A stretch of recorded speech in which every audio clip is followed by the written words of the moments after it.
ايه يا جدعان، للدرجة دي بقينا نحاول نبقى ارخاص قدر الامكان؟ عري وقلة دين والواحد عادي يصور حرمة بيته. الحوارات دي جديدة علينا وكنا بنشتم فيها زمان، وانا بتفرج على اللي بيحصل واللي زماننا وصل له استغرب. اللي مفيش في طباعه النخوة ومش بيغير مش انسان.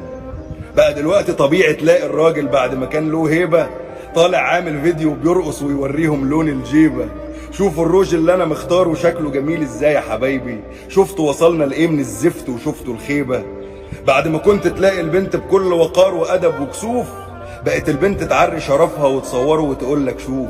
واللي يجنك ان راجلها بيبقى معاها وبيشجعها واقف في الخلفية يسقف بالقرنين والبدلة الصوف. شفت الناس بتصور روحها وهي بتدي الصدقة لغيرها.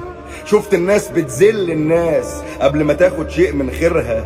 كنا زمان على قد الفقر كان في قلوبنا الرحمة لبعض، اما الان كلنا بنخبط بس الله رحمن وساترها. هو الفقر وضيق الحال اللي وصلنا له ليه وصلناه؟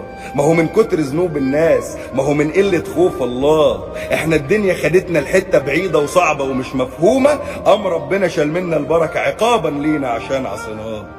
بقت البنت تخاف تتجوز راجل تطلع ارجل منه، حتى الراجل بقى محتار. كنت زمان بتنقي الست اللي انت شايفها تربي عيالك، اما الان بتنقي الست الخبرة اللي توديك النار.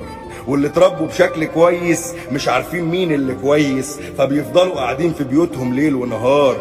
لما بقيت انزل واتمشى بلقى الناس مش زي زمان، متضايقين ووشوشهم قافله وفي استكراد، ما بقوش جدعان. ايام جده الله يرحمها كانت الخلق تحب الخلق، كنت تحس براحه وعزوه وان الدنيا بخير وامان. كانت الناس بتكبر بعض وترحم بعض وروحها خفيفه.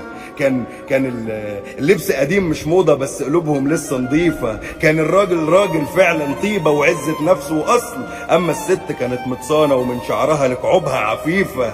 شوف دلوقتي الناس واتفرج، اجمل لبس واجمل شكل، احسن عيشة واحسن دنيا واحسن شرب واحسن اكل، بس مفيش ولا طيبة قلب ولا تقدير ولا خير في الناس.